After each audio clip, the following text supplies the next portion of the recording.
ইদানিং প্রায়ই আমরা কিছু মানুষ দেখি যারা কাউকে সাহায্য করলে সবার সামনে সেই সাহায্যের কথা বলে নিজেকে ভালো মানুষ হিসেবে প্রমাণ করেন। আবার কিছু টাইপের মানুষ আছেন যারা কাউকে কিছু একটা দান করলে ফেসবুকে ছবি দিয়ে বাহবা করেন। দে থিঙ্ক দে আর পোশ। কিন্তু ইসলাম বলে আপনার দান এমন হওয়া উচিত যেন আপনার বাম হাতি না জানে যে আপনি ডান হাতে কাউকে কিছু একটা দান করেছেন।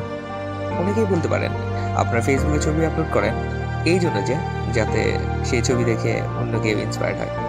আমি আপনাদের জিজ্ঞাসা করব, আপনারা কাউকে সাহায্য করছেন কেন?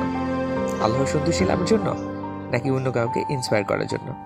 আপনারা যদি অন্য কাউকে ইন্সপায়ার করার জন্য করে থাকেন তবে আপনারা কেবল সেটাই অর্জন করবেন, আল্লাহর সন্তুষ্টি নয়। কারণ হাদিসে আছে প্রত্যেকটি কাজের ফলাফল তার নিয়তের উপর নির্ভরশীল। তাই আল্লাহর সন্তুষ্টি অর্জন করতে হলে দান করতে হবে আল্লাহর দেয়া নিয়মে। ধন্যবাদ। Remake your life.